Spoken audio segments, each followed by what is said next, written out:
Un nouveau profil s'ajoute à nos programmes de deuxième cycle au département de lettres et communication sociale. Il s'agit de culture et numérique. Et pour en discuter, Marc-André Bernier, professeur de littérature au département, et Hervé Guay, aussi professeur de littérature. Alors, qu'est-ce que c'est la culture et numérique comme profil?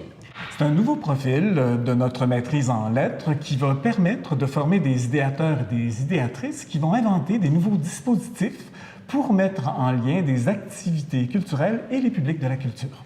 Alors, exemple, j'imagine au niveau des bibliothèques, des galeries d'art, des entreprises culturelles. Tout à fait, tout à fait. Tous les établissements culturels, les associations qui font des événements, des activités, pourront donc bénéficier de ces nouveaux dispositifs, de ces nouvelles applications qui vont passer par nos ordinateurs, par nos divers gadgets électroniques. Donc, différentes plateformes numériques, finalement, pour mettre en évidence. Ça s'adresse à qui?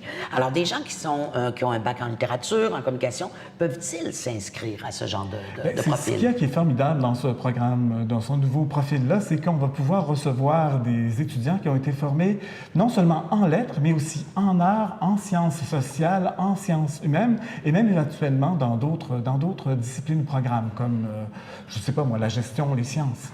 Et ça, c'est fantastique. Et c'est assez unique, je pense, comme projet universitaire au Québec, hein? Je crois.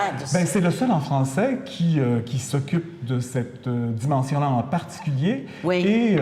Et la niche du programme, celle de développer des applications ou des dispositifs en numérique, on est les seuls à l'occuper. Ça part d'où, ce projet-là, Marc-André? C'est une question intéressante parce que d'abord, je dirais que c'est un excellent exemple, ce projet-là, de la manière dont recherche et enseignement sont étroitement liés à l'université. Parce que l'origine de ce programme de formation, ce sont des projets de recherche. Alors, ça remonte, je dirais, peut-être il y a plus de douzaine d'années maintenant. J'avais un projet avec Bibliothèque et Archives nationales du Québec où il s'agissait de faire un inventaire des imprimés anciens au Québec. C'est assez caractéristique de la première génération des projets en culture. Oui, il s'agissait de faire des inventaires. On était beaucoup dans le quantitatif. Oui. De nos jours, avec l'évolution des technologies, on a des développements des plateformes, des applications qui nous permettent d'être beaucoup plus créatifs en matière de recherche en littérature et numérique. Par exemple, le nouveau projet qui s'inscrit toujours en histoire du livre, mais qui témoigne de cette évolution, il s'agit d'un projet où nous reconstituons dans un espace virtuel, nous recréons la bibliothèque d'un écrivain, celle de Philippe Aubert de Gaspé. Ça nous donne en quelque sorte accès à son atelier et à l'imaginaire qui est sous-jacent à la création de son œuvre. Alors donc, une façon très contemporaine, finalement, d'actualiser la culture et d'explorer ses différentes composantes. Absolument. Il y a des possibilités de stage aussi dans ce programme. Oui, des stages en milieu professionnel dans divers établissements culturels. Et comme nous sommes situés à Trois-Rivières, en plein cœur du Québec, alors ça pourrait être dans n'importe quel établissement culturel. Absolument. Ici ou à Québec, à Montréal ou ailleurs, d'ailleurs. Parce qu'on est tellement bien situé entre les deux grandes villes, entre autres.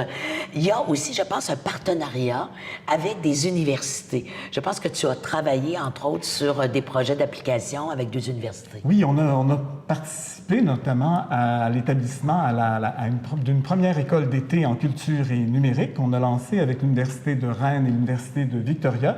Et bien entendu, on va développer ces partenariats-là et les étudiants pourront certainement en profiter. Donc, projet unique avec vraiment des belles perspectives d'emploi pour nos étudiants. Ben, on les attend, ces étudiants.